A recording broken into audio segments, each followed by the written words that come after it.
근데 이런 이제 수륙제의 모습을 마치 도표로 그린다면 이거는 최근 작년에 중국의 후중 박사가 정리한 겁니다. 중국의 수륙제 최고 권위자 연구자인데 저희보다 젊어요. 굉장히 연구를 많이 했더라고요. 이 제주는 시주자잖아요. 시주저죠. 시주가 스님들께 제를 올리죠. 봐요. 음식, 약, 검은, 들, 공약물. 이거는 시주는 스님들한테 이걸 올리면 스님들은 송경, 강경, 설법, 수계, 개강. 이 개강이 저만이에요. 우리말로 하면 이런 것들을 하는데 이걸 통해서 신도는 뭐를 해요? 문경을 하고 청법을 합니다. 경전을 듣는 걸, 읽는 걸 듣고 그 다음에 법문하는 걸 청법한다고 그래요. 그 다음에 재계를 하고 선을 닦는 거예요. 지금 여기가 수특사 운중이고 경어 스님, 한국의 선풍을 일으킨 최고의 선사의 영향권에 있는 곳이잖아요. 바로 여기요.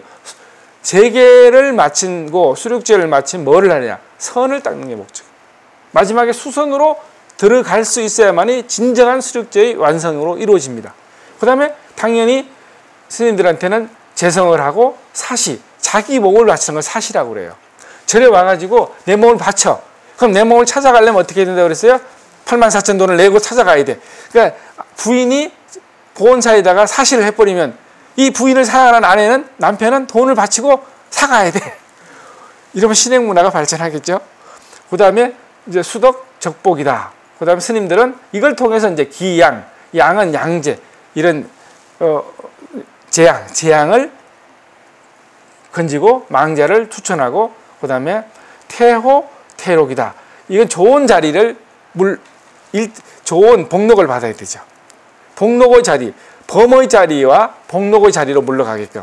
지금 우리나라는 아직 하고 있지 않습니다만은 시주자들의 위패를 중국은 빨간 위패를 쓰고 망자 위패는 노란 위패를 써서 시주자들은 마당에서 시주 위패를 태울 때 보고 굉장히 감동을 받았어요. 저는. 시주는 아무리 좋아도 저승 가면 안 되잖아요. 극락 가면. 그러니까 이 마당에서 활동을 해야 되잖아요. 그러니까 마당에서 그 산 사람의 위패를 태우는 거예요. 돌아가신 분은 저승으로 극락으로 보내고요. 이제 그러한 모습들이 문화로 이제 정착되는데, 그 다음에 수륙제의 종류 및 설행 장소는 중국은 대체로 사찰 수륙제입니다. 그리고 족송 수륙제, 집안 수륙제가 있어요. 조상 제사를 위해서. 사찰 수륙제는 중국에서는 굉장히 장엄한데 집안문에 보면은 스님 여기 있는 집안문에 보면 사찰 수륙제와 족성 수륙제가 나누어져 있어요. 그걸 말하는 사람들이 학자들이 별로 없어요. 그러니까 집안 수륙제를 사찰 수륙제를 하려면 사찰 신중을 가람 18신을 청해요. 18신을 청해서 그 옹호를 부탁을 합니다. 근데 족성 수륙제를 하면 옥택 6신을 청합니다. 굳이 왜 차이가 났을까? 저는 굉장히 현대적으로 해석합니다. 옥택 6신은 안입이 설신이라고 생각합니다. 사찰의 18신은 이름이 있어요. 미염이고 뭐 여러 가지 있는데 사찰 18신은 18개를 18신으로 만들었다고 생각합니다. 인간의 육권과 육권이 만나는 육경과 육경이 만드는 육계를 하나의 우리들을 지켜주는 삼신 할머니. 우리가 우리를 지키는 게 뭐죠? 우리죠. 우리를 지키는 게 우리지 않습니까? 내가 넉놓고 있으면 외부의 적이 침투해 오지 않습니까? 그와 같은 생각을 의례화시키고 상징화시켜 놨습니다. 그래서 그게 수륙제는 문화로 성화가 된 겁니다. 그 다음에 국내에는 주로 국행수륙제를 열렸다. 국행수륙제는 뭐예요? 나라에서 돈을 내서 하는 거예요. 그러니까 국행수륙제는 핵심적이게 제비가 국가에서 나와요. 나오는데 그러면 소와 향이 내려옵니다. 근데 임금이 만약에 한꺼번에 예를 들어서 문정하고가 만약에 여기 열었다면 적어도 문정하고의 원당이 300개에서 400개였어요. 내불당, 내원당이. 그러면 문정하고는 한 명인데 어떻게 다 가겠습니까? 그 지방의 관공서의 최고 높은 분이 행향사로 옵니다. 행향사로. 그 소문을 가지고 지방 간원이 임금님을 대신하는 거 아니겠습니까? 그러니까 향과 소를 가지고 오면 사찰 일주문에서 그분을 맞이하는 게 또 시련이에요. 그 희주가 그분이잖아요. 그러니까 어떻게 해요? 그래도 그분은 말을 내려야 되잖아요. 하말을 해야 되니까 말을 내려야 되니까 사모간대를 연에 실었대요. 쫙 들어오는데 그때 우리가 하는 거는 좀 이따 보겠습니다만은 봉청계를 합니다.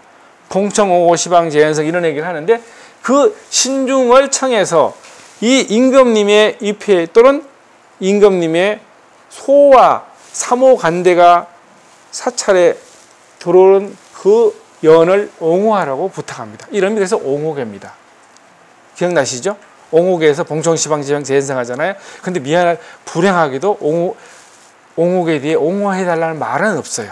제목밖에 옹호계가 없어요. 그래서 우리나라 사람들이 자존심이 상해서 옹호계라는 말 안 넣은 것 같아요.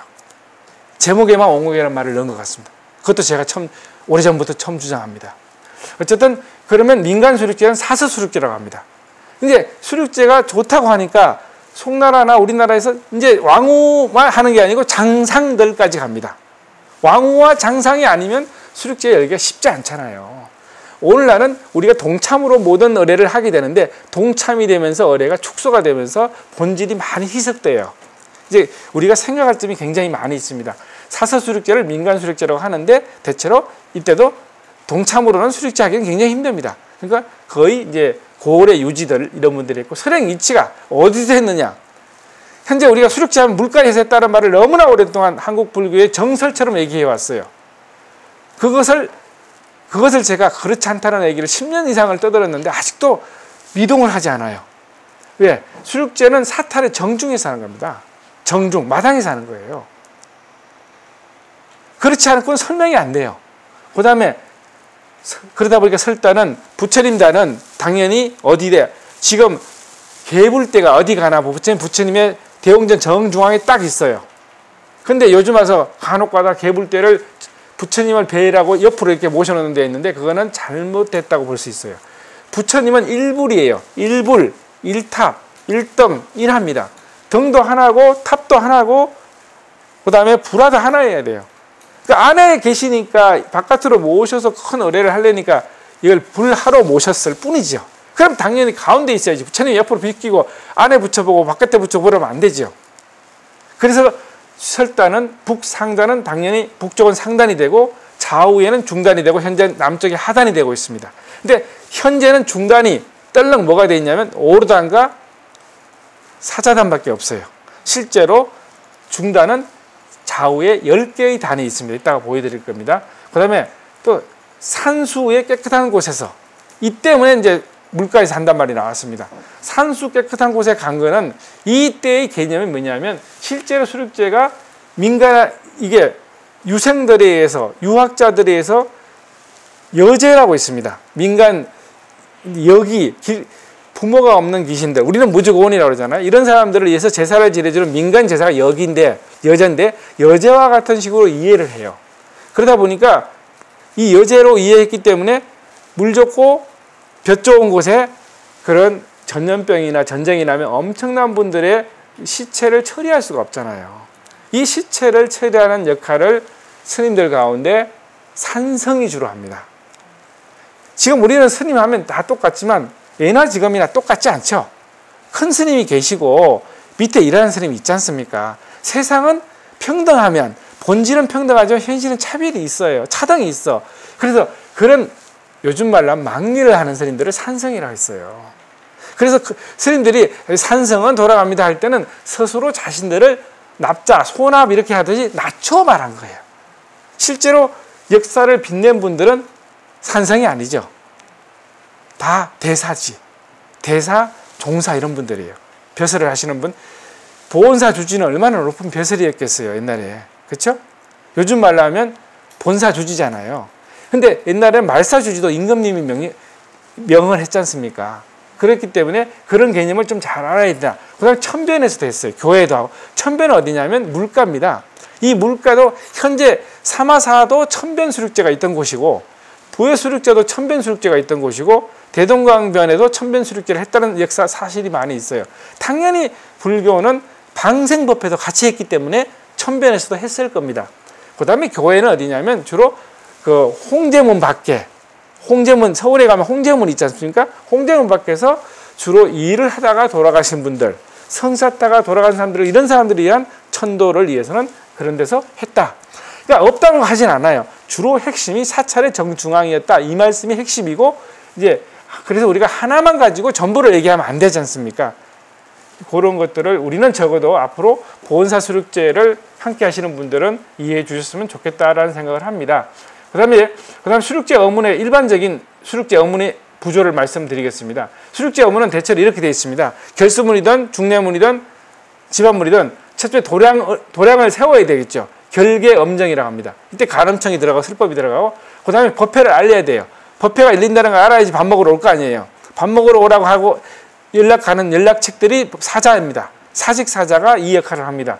그 다음에 지금은 우리는 오라 그러면 자유롭게 통행이 자유롭지만 불과 얼마 전까지 통행이 자유롭지 않았잖아요. 그래서 오르다는 의식은 오방의 길을 여는 의식을 합니다. 근데 중국 불교는 오방 의식을 하지 않아요. 나중에 그것도 그림으로 보여드릴 겁니다. 우리는 오방 의식을 하는데 오방에 있는 요즘 말로 하면 그 담당 지역 사령관들한테 이거 수륙제 참가한다 그러면 무조건 프리패스 이거예요. 프리패스 해주세요 하고 부탁하는 거죠. 그 다음에 이제 상단을 먼저 청하고 중단을 청하고 하단을 청하는데 여기 있는 집안문, 여기 있는 집안문의 의식은 상단을 청해놓고 바로 공양 올려요. 그 다음에 중례문이나 결수문은 상단, 중단, 하단을 청하고 나서 상단에 공양 올리고 중단에 공양 올리고 하단에 시식을 합니다. 왜 그런가? 저는 이렇게 늘 비유합니다. 식구가 많아요. 식구가 20명 되는데 다 올 때까지 밥 먹으려면 정신이 없잖아요. 그러면 오는 대로 모아가지고 밥을 먹어요. 7시에 오는 사람, 8시에 오는 사람, 6시에 오는 사람 모아서 밥을 엄마가 밥상을 차리면 3번 차리면 될 거 아니에요. 근데 식구가 20명인데 한꺼번에 상 차리려면 엄마 등이 휘잖아요. 근데 식구가 다 해봤자 4명인데 올 때마다 상을 차리려면 엄마가 허리가 휠 거 아니에요. 그래서 청하는 사람이 많지 않을 때는 간단하게 청할 때는 한꺼번에 다 청해놓고 윗분부터 공양을 올리는 겁니다. 굉장히 인간적입니다. 이제 그런데 현재 대부분의 의례하시는 어른들은 집안문 형식으로 모셔놓고 바로 공양 올려요. 그 아주 재미있는 말씀을 하시더라고요. 왜 그러냐? 현재 우리나라 수륙제라는 행사는 굉장히 예술화가 되어 있습니다. 예술화가 돼서 소리가 굉장히 아름다워요. 촤 유리하게 넘어가다가 이게 공양을 올릴 때가 하이라이트랍니다. 청할 때는 잔잔하게 청하다 자자자자자 올라가다가 신나게 막 변칙 진행할 때 막 뭐 천수 발화를 치고 막 이렇게 요런해요. 근데 청할 때는 오세요 이렇게 하면 이게 이런 연의적인 분위기가 올라가지 않는답니다. 그리고 또 다 청해놓고 왔다 갔다 해서 또 하려니까 어렵대요. 그러다 보니까 현실은 오는 족족 청하는 어떤 의례문을 가지고 하더라도 오는 족족 청하는 방식을 띠고 있습니다. 그런데 지금 여기 오시기로 했던 의례팀은 아마 결수문대로 하지 않을까 하고 예측하고 있습니다. 할지 안 할지 저도 모릅니다. 제가 명령할 수 있는 입장에 있는 건 아니기 때문에. 그 다음에 하의소청은 하단에 오신 분들이 문제가 됩니다. 하단에 있는 분들은 깨끗한 분도 계시지만 아직도 절에 오는 것 자체를 두려워하는 사람도 있을 수 있어요. 그래서 이분들의 마음을 깨끗하게 해주고 편안하게 해주는 의식을 정화의식이라고 저는 말합니다. 굳이 이걸 목욕의식이라 할 수도 있는데 사실은 우리가 마음이 깨림칙한 게 있으면 암만 밥 먹으러 오래도 못 가잖아요. 그리고 자기 불렀는지 안 불렀는지 몰라서 못 가요. 나는 내 이름이 들어있어? 헷갈리는 거예요. 그러니까 길 쫑긋하고 있는 거 저까지 문 앞에까지는 왔는데 이 잡기들은 못 들어오잖아요. 그래도 다 오라 했는데 또 못 들어온 사람이 있어서 전시식을 따라 합니다. 참 불교가 정말 자비문정입니다. 이거 알고 하면 너무너무 아름다워요, 그게. 근데 이 하단 소청을 통해서 하단은 공양을 올립니다. 그러니까 하단의 존재들은 대체로 아기가 많잖아요. 아기는 목구멍이 조그만데 배는 크다고 말하지 않습니까? 배는 큰데 목구멍이 작기 때문에 목구멍을 늘려줘야 되는 수술을 해줘야 되잖아요. 목구멍을 늘려주는 보살이 있는데 부처님이 강박신열인데 저는 오늘날로 말하면 이분들은 강박신열에는 다 이렇게 외과 의사라고 생각하고 그 다음에 묘색신열애가 있는데 묘색신열애는 성형외과 의사라고 생각합니다.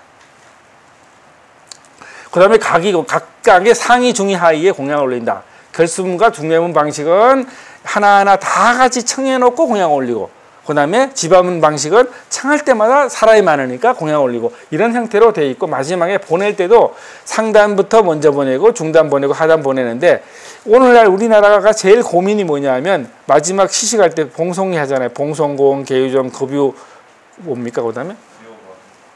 마지막에 뭐야 아흐타일 건드랑 불이 본사할래고 그러잖아요. 근데 뭐 아기를 맨날 또 오라고 그런다고. 맨날 또 오라고 할 분들은 그게 아니고 큰 스님들이야. 사실은 시식법회를 열면 속한사바 제도 중생 하시잖아요. 그 개념인데 상단 보내고 중단 보내고 하단 보내는 의뢰를 다 합쳐놨던 의뢰문을 가지고 첫 구절과 마지막 구절을 떡 떼서 얘기를 하다 보니까 맨날 고은들 밥 먹으러 오라고 하니까 이 사람들은 밥 먹으러 오면 안 되잖아. 그렇죠? 빨리 깨달아서 좋은 데 가야 되는데 가지도 못하고 헤매게 됐다라고 말씀드릴 수 있습니다. 그 다음에 이제 수륙제의 의문의 구조는 이렇고, 그 다음에 실제 우리 수륙제를 어떻게 하냐면은 결수문을 기준으로 할 때 보면 결계 엄정부터 법회 고지는 이런 의뢰를 다 합니다. 그러니까 시간이 굉장히 많이 걸려요. 거기다가 이걸 그냥 글만 쭉쭉쭉쭉 읽어나가면 한 서너 시간이면 되는데 소리를 지어서 하시잖아요. 이 소리를 짓는데 이번에 아마 개불이운의식을 하신답니다. 개불이운의식 할 때 이제 짓소리를 하십니다. 짓소리를 하시는데 짓소리가 이제 짓소리가 얼마나 걸리죠? 15분 정도 걸리나요? 굉장히 아름답습니다. 근데 현재는 우리가 개불 앞에서 둥글게 원을 그리잖아요, 스님? 아니고 그 앞에 삼각을 그립니다. 삼각은 만덕국 하는 것처럼. 그걸 모르고 보면 저 왜 그럴까 그러는데 알고 보면 부처님을 모셨잖아요. 부처님을 모셨으니까 부처님을 우유삼잡을 하는 거예요. 우유삼잡하면서 부처님을 찬탄하는 거라고 저는 생각을 해요. 굉장히 장엄합니다. 그런데 그걸 왜 이렇게 쫙 소리를 지어가는데 그때는 그 소리가 예술화됐다고 뭐라고 할 수 있는 게 그때는 무아지경에 가는 거예요. 소리에. 그래서 그거를 우리나라 의뢰만 있는 거라고 보여요. 티벳의 의뢰는 또 다르다고 보이고 중국 의뢰는 그렇게 이렇게까지 번폐가 없어요. 그냥 조금 이렇게 보통 스님들도 웬만하면 할 수 있을 정도에서 조금 이렇게 발전한 거고 우리는 그 짓소리 하려면 좀 시간이 많이 걸리죠, 스님? 그 정도로 그 의뢰가 나타나는 게 나타납니다. 그 다음에 이제 요런 법회, 요거는 좀 전에 앞에 말한 건데 요런 세부 의뢰가 있다는 건데 여기서 이제 이번에 가능한 제가 또 부탁을 하나 드리고 싶은 게 뭐냐면 발보리심 때 보면 수계를 해야 된다고 봅니다. 보리심을 수계의식이에요, 이게 대성의 계율을 받고 서원을 하겠다는 거거든요. 그러니까 우리는 부처님을 믿습니다 이런 것도 나중에 합니다. 옥에서 받는 수계를 해요. 그런데 핵심은 여기 엄정팔방 할 때 참회진을 하거든요. 현재 참회진을 할 때 연비를 반드시 해야 됩니다. 그래서 저는 의뢰 스님들이 뭐 많이 오셔도 10분 안팎에 못 오시기 때문에 우리 두 분 어른 스님들의 상자나 옆에 스님들이 와서 연비하는 것들을 다 수계를 하면 좋지 않을까. 실제 그걸 해야 되는데 수륙제 때 연비하는 걸 제가 거의 못 봤어요. 저희가 직접 경산수륙제 때 하던가요? 다른 데서? 거의 안 합니다. 의문은 하라고 돼 있어요. 하라고 돼 있는데 우리가 못하고 있어요. 의뢰가 복잡하니까. 그러니까 의뢰 사이에 하는 다음에 그동안 참회진만 좀 더 읽으면 돼요. 그래서 요때 발보리심, 엄정팔방 때 참회지는 때 수계를 하고 그 다음에 5개, 사사기정, 3기 5개를 또 받습니다. 3기 5개를 받을 때 사실은 위패를 들고 절을 해야 돼요. 그러니까 3기 5개 때 그때 또 이제 수계를 서원하는 걸 통해서 이게 수륙제가 의뢰를 잘 하시는 어른들에 의해서만 실행되는 것이 아니라 참가한 해주스님부터 마지막 모든 사람들까지 사부대중이 하나같이 참여하는 의뢰로 만들 수 있는 부분들은 이런 부분들이라고 저는 말씀드릴 수가 있습니다. 그 다음에 이제 이 법회 고지도 소청사자, 안의공양, 봉송사자. 그러니까 사자를 청해야 되니까 청해서 공양 올리고 봉송사자를 또 보내고 이때 보낼 때도 사실은 제가 여러 곳에서 참 얘기를 많이 드렸는데 이게 소첩. 사자를 보내면 사자가 편지 전해주는 사람이거든요. 편지를 가져가야 되잖아요. 근데 우리가 사자번을 만들지 사자탱을 붙일지는 모르겠습니다. 근데 사자탱을 붙이든 사자번을 붙이든 최소한 2패는 있어야 돼요.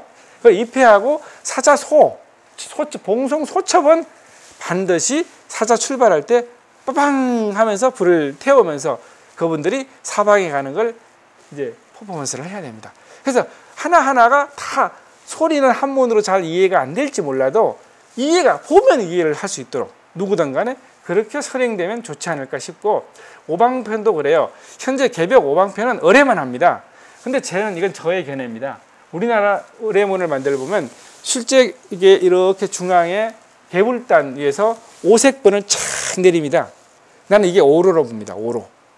중국은 오색번을 하나로 만들어서 쭉 내리고 우리는 탁 이렇게 대각선으로 쫙 펼치는데 그걸 오로라고 설명하던 걸 보셨어요? 설명하던가요? 그건 제가 해석한 겁니다. 저는 어디까지나. 근데 그냥 이게 장엄으로 생각하는데 장엄이 아니고 그것이 일체의 존재들이 오로 의식을 하듯이 그 길로 내려와가지고 이 도량에 오라는 그런 것들을 이런 그러니까 장엄으로 표현한 거. 굉장히 장엄도 이해하면 재미있습니다. 근데 또 여기는 이번에 처음으로 제가 이것도 처음 봅니다. 이게 팔근강을 이렇게 불화로 그렸잖아요. 대부분 팔근강 번으로 쫙 긋습니다. 근데 이분들 팔근강은 원래는 영산법석을 옹호하는 분들이에요.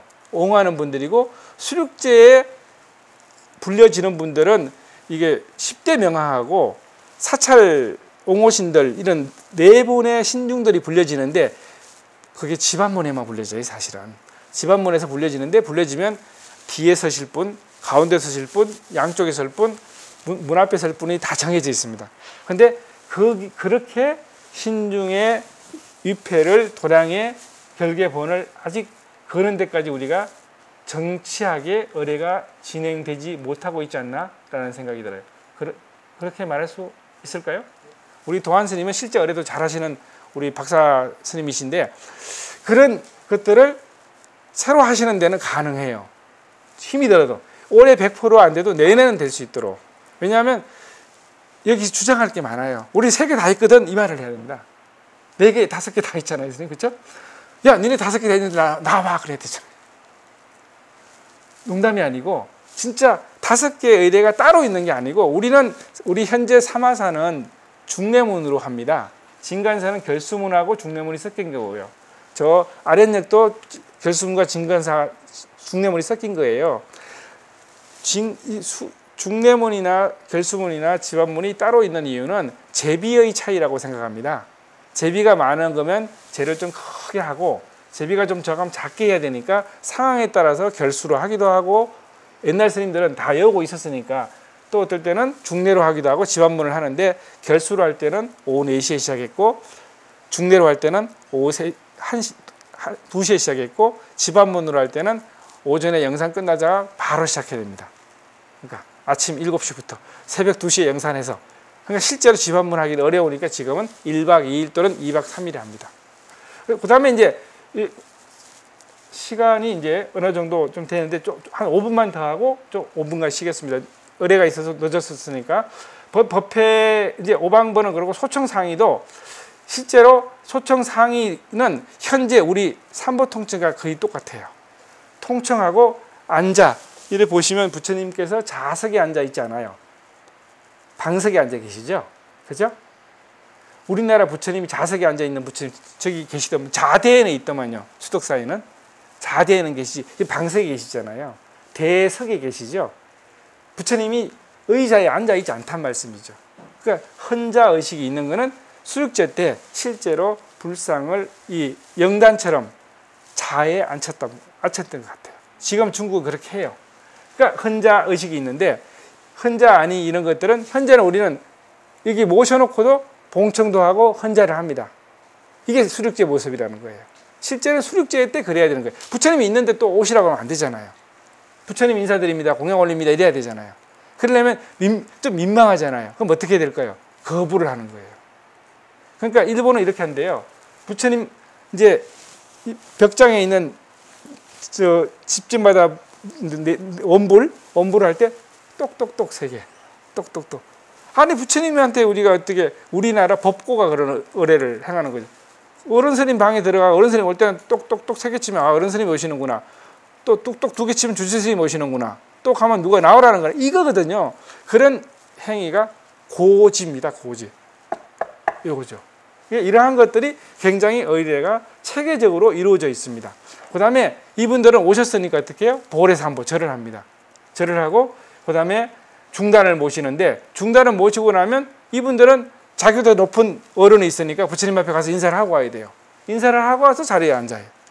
그 다음에 하단은 어떻게? 하단은 오면 이 사람들은 인사도 못 하잖아요. 와가지고 목욕도 좀 하고, 또 옷도 새로 갈아입어야 되고, 해가지고 또 부처님한테도 인사하고, 그 다음에 이제 자리에 와서 앉아야 돼요. 아주 복잡하죠. 어른들은 선하고도 똑같습니다. 깨달은 사람한테 말이 필요가 없잖아요. 그래서 우리가 청을 할 때도 상근기를 청할 때는 딱 그 간상으로 끝납니다. 중근기를 청할 때는 요령을 한답니다. 하근기를 청할 때는 말을 해야 돼. 오라고. 그래서 우리나라 불교가 굉장히 선적입니다. 선불교와 하음불교가 합쳐져 있고 그것이 의례로 결합이 되어 있는데 그러니까 선과 의대와 하음 사상을 어느 정도 결합을 하고 의례 철학을 알아야만이 의례를 100% 이해할 수가 있고 100% 구현할 수가 있다고 저는 생각을 합니다. 그 다음에 이제 이번에는 결수문을 하기 때문에 다 모셔놓고 나서 공약을 올린다는 전제하에 모셔놓고 나서 상단에 올릴 때는 현재 결수문에 보면은 우리는 변식진언, 시감도수진언, 수련관진언, 유해진언을 하지 않습니까? 결수문에 보면은 변식진언과 바로 출생공양진언만 나옵니다. 정법계진언을 하고 나서 변식진언과 출생공양진언을 하고 그 다음에 뭐를 하냐면 7가지의 흥공진언을 합니다. 향등화, 가담이하면 육법공양이잖아요. 향등화, 가담이하면 육법공양이잖아요. 그렇죠? 근데 향등화, 가수병식이라고 합니다. 이게 과일과 물과 떡과 밥이죠. 그래서 저는 오불식을 지키려면 이 칠식진언입니다. 칠진진언이에요. 칠진진언인데 사실은 가만히 보면 향등화, 가담이에서 향등화는 육신을 가진 존재가 먹는 게 아니죠. 이건 간상용이에요. 간상. 그 향에서 공양이 나오는 걸 간상하는 거예요. 그리고 향의 기운을 따라서 부처님이 이곳에 오시는 개념이에요. 그러니까 고지의 개념, 알리는 개념과 변식의 개념이 향의 꽃의 등불에 들어있습니다. 원래는 저는 여기의 핵심은 꽃이라고 생각합니다. 부처님께 꽃공양했다는 얘기는 나오지만 등공양했다는 말은 나중에 나오는 거거든요. 빈여 일당 얘기는요. 꽃은 부처님을 공경의 표시로 부처님께 올리는 겁니다. 그런데 꽃은 빛나잖아요. 그러니까 빛날 등자가 나옵니다. 꽃이 빛나게 피어났잖아요. 화려하게. 그래서 마지막에는 꽃자자로 거기는 향기가 나오잖아요. 꽃에서 나오는 향기로 부처님을 청하고 꽃이 나오는 빛으로 부처님의 불법을 상징하고 실제의 꽃으로 우리의 공경을 올린다는 개념이 향등화에 들어있다면 과다미는 일종의 야전야 개념입니다. 향등화는 뿌자 개념이고 가다미는 실제 존재들이 먹어야 될 것들이잖아요. 이런 것들을 이 결수문에는 육법공양을 칠진공양, 칠법공양으로 만들어서 밥식자를 독립시켜 떡과 밥으로 나눠버립니다. 미를. 재밌잖아요. 그래서 3개의 변식진언과 7개의 공양진언으로 이루어져 있는 게 바로 이 결수문입니다. 그래서 아마 예전에는 이것도 거의 안 하셨어요. 거의 의례팀 어디 가도 대부분 사다란이 있잖아요. 그치? 원본이 어딘 상관이 없어요. 내가 아는 대로지. 이게 전통이니까. 그렇죠? 잘못됐다고 할 수도 없어요. 그것도 전통이니까. 그래서 우리는 전통도 인정하고 또 우리가 역사도 어느 정도 받아들이면서 어떻게 하면 도량도 의미 있게 잘 조화 있게 모시고 아니면 이렇게 간추릴 것인가 공양 올릴 것인가를 말할 수 있다. 그 다음에 이제 이분들은 하단은 바로 공양을 못해요. 상단과 중단은 이렇게 하면 되는데 중단 공양은 원래 결수문에는 별로 표시가 안 돼 있고 운신계만 표시되어 있어요. 왜냐? 똑같기 때문에. 다만 진언만 7번 내지 14번 하라는 차이밖에 안 납니다. 그 다음에 부처님 이거 하단의 존재들은 요즘 말로 칭량성호를 선량성호라고 합니다. 칭량성호를 해서 하단의 존재들을 영적으로 정신적으로 성화를 시켜줍니다. 이제 그건 또 다음에 얘기할 겁니다. 그 다음에 인연법을 알려줘요. 근데 설시인연이 뒤에 하기도 하고 앞에도 합니다. 설시인연은 핵심적인 법보시입니다. 존재의 자성이 어떠한 이치인 걸 알려주는 게 법이잖아요. 그것이 설시인연이고 그 다음에 가지를 통해서 업장을 녹여줘야 되잖아요. 그래야지 음식을 받을 수 있어. 그 다음에 변식을 하고 이때는 하단에는 우리가 하고 있는 사다란이 변식을 합니다. 그 다음에 고혼이 공양을 받고 나면 업장을 참여하고 사홍소원을 발언하고 사사기정을 하고 사사기정은 3기입니다. 그 다음에 석상오지는 수계의식입니다. 그 다음에 수행 육바라밀을 수행할 걸 다짐하면서 일체 존재의 원리가 무엇인지를 다시 한번 알려주고 난 다음에 각단은 공양이 모든 게 끝남으로써 본래 있던 자리로 돌려보내는 의식인 해양의식으로 들어가게 됩니다. 이래서 육도를 봉송하기 때문에 결수문에 의한 수륙제는 끝나게 됩니다. 그러면 1차 첫째 시간은 여기서 마치도록 하겠습니다. 나무 부다야.